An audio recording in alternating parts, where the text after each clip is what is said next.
Going on, gamers, Xbox, PlayStation, PC lovers, gamer lovers in general, people who love the drama and the console wars and all that and like that type of stuff. Yeah, we'll be doing it all on this channel, and a lot of other stuff streaming. So in this video, we have an individual who swapped his Xbox Series X for a PS5 Pro for 72 hours. And this is going to be an interesting one. Obviously, his experience was not what he expected. It's a bit underwhelming. Stick around, like, comment, subscribe. Let me know what y'all think. We're going to talk about why that is, why $700 is not a justified price. Obviously, PSR is not doing what it's supposed to do as well. And I still have some more coverage on that to actually cover. And what would you be enjoying more right now? Honestly, I would say the Series X if you didn't have a PC, considering how, like, towards the end of the year, Game Pass is such a gem, and it always is. And that if you had a PlayStation at the beginning of the year, you would have enjoyed those second-party games that they had that are timed, but they're going to be coming to other platforms. And even last year when they launched Spider-Man, it's like their first party lately has been disappointing. Definitely with Jim Ryan throwing everything off the rail by trying to force gas rush free-to-play titles, and it just set back games. We lost a Naughty Dog game this generation. Plus, Sony has a bunch of movie games anyways. But the point is that if they're not locking certain games there, I mean, I feel like Series X is better at the moment. With Game Pass, if you have PC, you could just play that on PC. Not to say that it's selling more, but we just need to look at software, and what you're getting, the value. And I know there's PlayStation Plus, but Game Pass is just way better. And I'm just going to be honest. And I own them all too. So let's get into this. Let me know what y'all think. Yes, I will be going on a rant, so buckle up. That's okay. Sony has spent their time perfecting and bringing AI upscaling to the PS5 Pro, but is it worth the eye-watering price tag of $750? Well, maybe. And don't you Sony fanboys get in your damn feelings. Now, for y'all that own it, that are enjoying it, hey, this is not against you. This is for people that can't handle it and just deny hardcore facts. That's a very, very big maybe. See, at the beginning of this console generation, I was actually like a massive Sony fanboy. I got the PlayStation 5. I upgraded from the PlayStation 3, the PlayStation 3 Slim. Props for admitting that. The PlayStation 3 Super Slim, yeah, remember that one? And then the PlayStation 4, the PlayStation 4 Pro, the PlayStation 5, now the PlayStation 5 Pro. By the way, the best designed console, in my opinion, was definitely the PlayStation 3 Slim. I mean, oh my god, that was perfection. Nintendo Switch, bro, can't nothing compare to that design. It's just perfect. It just needs better hardware, which we're about to get. But anyway, after a month with the PlayStation 5 4 years ago, I decided to get the Xbox Series X because Game Pass was just excellent back then, and really it's still excellent now. And I can also download Xbox Game Pass games to my very beefy 4090 gaming laptop and just play straight from there as well. Fast forward 4 years, I am a little disappointed Microsoft isn't doing a mid-cycle refresh of the Xbox Series X Pro model. That's not going to happen. So will the...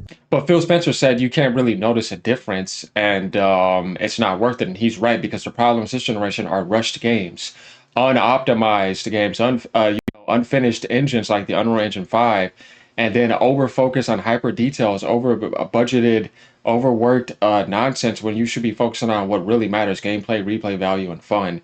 And they just forgot that. That's why I love Nintendo, because they remind people, hey, I'm doing this with much lower settings, and I'm blowing you off the map. And if y'all don't know, look up their software sales. It's absolutely insane first party. You got Mario Kart 8 almost at 70 million, Animal Crossing at 46 million.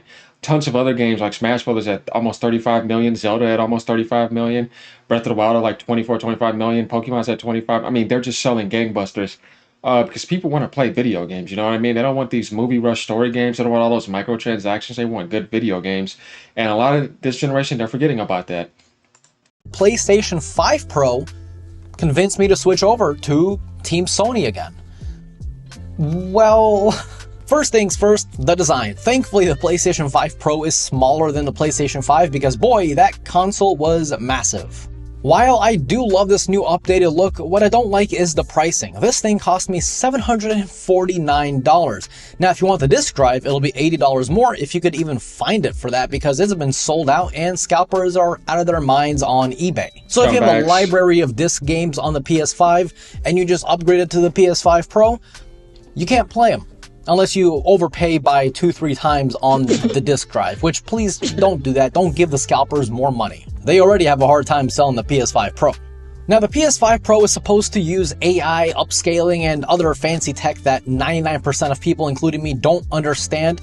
But how does it actually translate into gaming? Will you notice a difference? Personally, I didn't really. Now, at first, I was reading reviews online and many other... Phil Spencer was right. You know what I mean? I made a video about that too. He was like, no, you're not going to be able to tell a huge difference compared to before. Like, but with the PS5 Pro, for the base PS5, which had 1.7, 1.8 teraflops, the PS5 Pro had like 4.2 or 4, a little over 4 teraflops. It was double that. It was like 2.3 times more. Whereas with the PS5 Pro, you're not getting double. You're not even getting half of that. You're going from 10 point something teraflops to like 16 point whatever, you know what I mean? And that's it. And the AI upscale system, which is not all that, and very early in beta. So yeah, it's less of an upgrade, and there's people that just don't understand what that means. Like, it is. And they're charging way more. The Pro was the same price as the PS4 when it got price dropped down to $299, and the Pro was $399. This thing is $300 more than the Pro, and it's not a huge jump compared to what the PS4 Pro did from the PlayStation 4 base. Gaming outlets were also saying that the differences were kind of minor, and of course, I always like to think positive, so maybe I was like, you know, they're just saying that to get the clicks. But then after spending around, like, I don't know, like, what, 15, 20 hours of gaming on this thing, I didn't really notice a difference. I mean, yeah, of course the difference is there, of course it is, but for $750? No.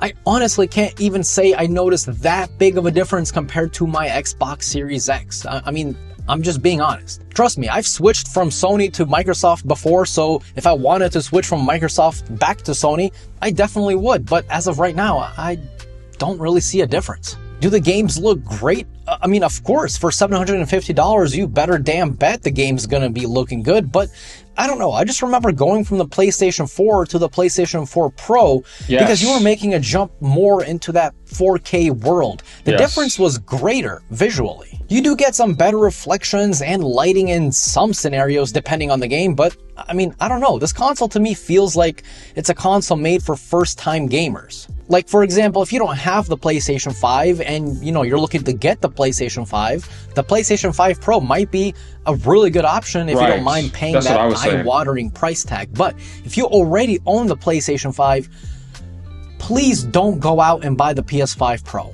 I mean, you... unless you have so much money, and money's no problem for you, and you're like, oh, it doesn't cost me nothing, I'm just going to get it anyways, just to have it, then I can understand that. So, other than that, yeah, it's not really worth it, y'all.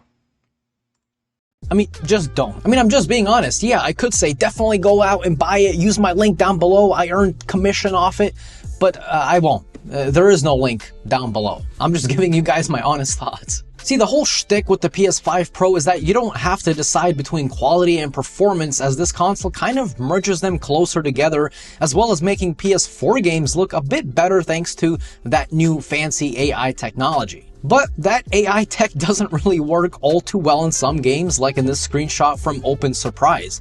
No, your eyes aren't bad. The PS5 version clearly looks better. Look, I love AI, I love tech advancement, but can we please stop putting AI everywhere? Especially when it doesn't perform as good as actually upgrading the physical hardware of the console to actually make the games look better. AI is cool, but not always. I don't know about you, but I would be really pissed if my $750 console is getting outbeat by a $370 PS5 Slim in some games. That should not be a thing. See, the whole gaming experience isn't only about graphics. Sure, fancy lighting and shadows are great, but if we take a look at the best-selling games and not counting Red Dead Redemption or GTA 5, they're not really all that graphically intensive. I mean, Jesus, Minecraft is number one, you know, Minecraft. That's what I'm saying. You see Mario Kart where that's at, and then, you know, people still play games like League of Legends and Counter-Strike. Like, it's not about graphics. People need to understand that. That's why Nintendo sells forever. For example, if we go to Nintendo Switch software sells, type that in a little bit, guys. Sony can't do this. They never could compete with them, by the way. And this is all published and developed by Nintendo. 64 million, but if you combine the Wii, it's at 72, almost 73 million. 46 million, 35 million, like I was telling you, 32 million, 28 million, 26 million, 25 million, 21 million. Switch 2 is going to do this again. Remember this video when I said that it's going to. I mean, they have so many games over 10 million sales, and it's all published by Nintendo and a Pokemon company, which is Nintendo, and just developed by Nintendo. Like, I'm telling you guys right now, and they're at 150 million console sales. It's literally like there's nothing they're just going to do these numbers again except the next console. Just a quick highlight, because he's right. Because people want actual games to have fun. They don't want movies. They don't want to sit there and be forced to pay this much for a video game. They just want to play video games and have fun. You know what I mean? That's it. Gaming is all about how fun the game is and how into it you are. Why I'm saying all this is because, well, anyone can make a side-by-side comparison and say, yeah, the PS5 Pro, if you zoom in 900%, you can see more detail. But no one plays like that. I don't have a magnifying glass strapped to my eye when I'm playing games. You know, when I'm raging on Call of Duty, the last thing I'm thinking about is, wow, that texture of the brick is super magnificent. Unless the game is amazing, battling it out in and then you just Spider-Man, add more I'm not graphics. actively thinking about those shadows and lighting. Sure look impressive for $750. Look, I'm not saying it's a bad console. I'm saying the pricing is just, it's bad. It's bad. My gaming laptop is the Asus ROG Strix with a 4090 in it. I can play basically any game at max setting, which blow away the visual fidelity of the PS5 Pro and the Xbox Series X. But does that mean when I turn on the PlayStation 5 Pro or my Xbox Series X, it automatically looks bad? No. In fact, I don't even notice it. I only notice if I'm actually actively trying to find it and look for it. That's why Mark Cerny said most people that even play the PS5 base, like 75-80% of people are choosing performance. It's about, does it feel good when I'm playing? Does it play good? All that other stuff, yeah, you have to be hardcore and enthusiastic. You have to be into tech comparisons and analysis. And I'm doing that now, and I added that to my channel recently, not too long ago. And it is nice to know that so that you can know the difference between what's on Xbox and what's on PlayStation, if it's a bad port compared to like PC. That's why. It doesn't necessarily have to be to beat down something else, but just to know if things are working or if you got scammed. You got some people saying they shouldn't be doing it. I'm like, what are you talking about? You should just only compare consoles. Consoles said, no, you would notice a difference and see what the hell's really going on. It's people like that. It's good. So yeah, it's just fanboys that can't handle that things are getting exposed and they want to defend Sony. Ponies, man, I swear. Differences of the PlayStation 5 Pro compared to the PlayStation 5 were big, you wouldn't need side-by-side comparisons. For example, in this screenshot with GTA, the differences are clearly there comparing the PlayStation 4 to the PlayStation 5. Maybe my eyes aren't what they used to be, even though I have 20/20 vision, but take a look at this screenshot, or maybe this screenshot. I mean, if I look really closely, I can see that I wasted $750. I just don't think a mid-cycle refresh is needed in this day and age. Before, it was actually noticeable. From the PlayStation 4 to the PlayStation 4 Pro, you actually noticed that more games play in 4K. They look crisper without needing that side-by-side comparison. I noticed. So Phil Spencer was right. Actually, they made a lot of good decisions this generation. They just screwed themselves last gen by messing up on that digital carryover, and Sony did. Sony's blowing this generation. They need to step it up because the Nintendo Switch 2 is coming next year. You got to bring your S Plus game, God tier game, or you're in trouble. Because Microsoft's getting better and better too. Though they're never going to outsell PlayStation hardware-wise, Nintendo's going to sell the most now from now on going forward. That Sony's not going to outsell them in the console market anymore. Handheld, they never stood a chance. But now Nintendo has to reign in that. And I'm telling you, Switch 2, everybody wants an upgrade. And there's people that just want to get it in general. It's selling over 100 million easily. I'd probably say 120, 130 million.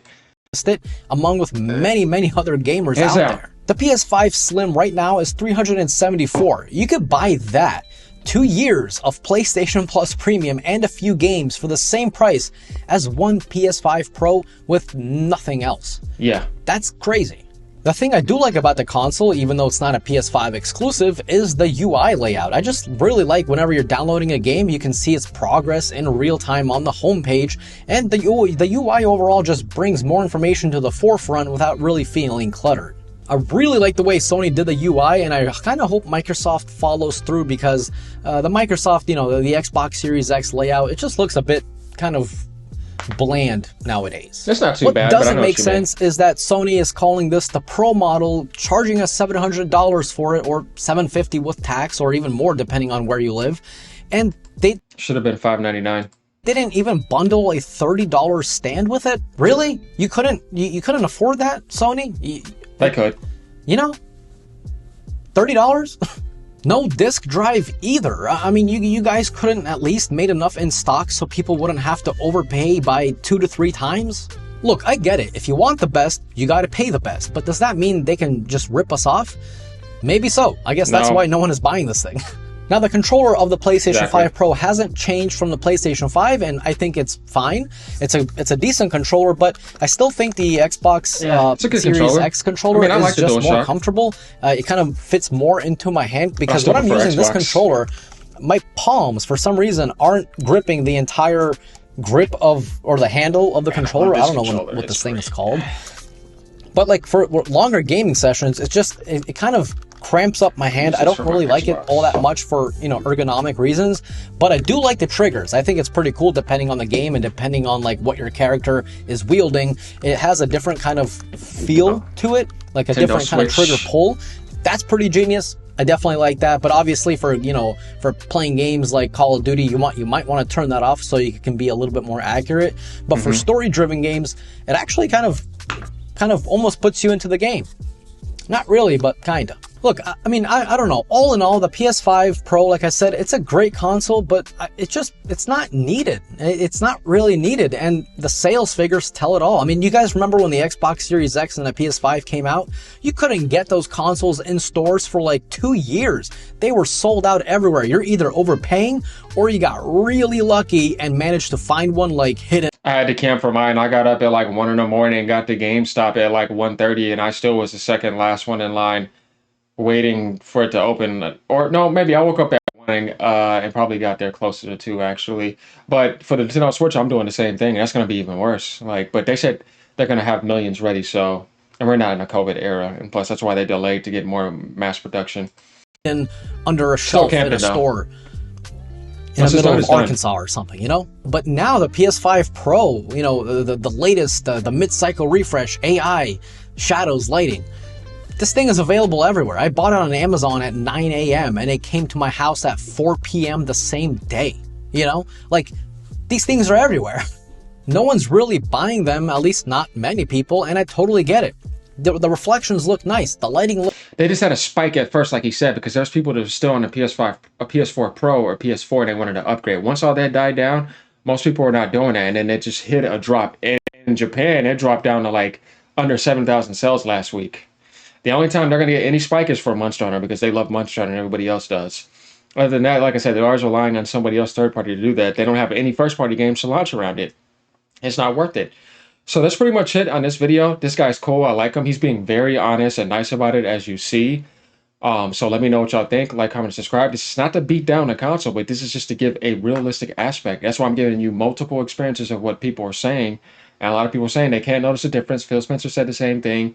You see all these PSSR issues. It's in beta right now. You don't have to get it. You can wait till it drops down to $600 or even go on a sale lower than that in the future and be all right, and stick with that, even if you don't want to get the PS6 day one.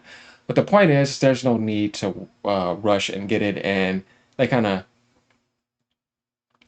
like I said, overdid it in that little short video to make it seem like it was going to be something that Mark Cerny and them were overviewing. I was telling people I wasn't impressed, and I'm skipping it. And I usually get everything day one. And this is the first time I've ever done that. So that should say a lot. And I've been gaming since 1994. All right, y'all. Peace out. Have a great day.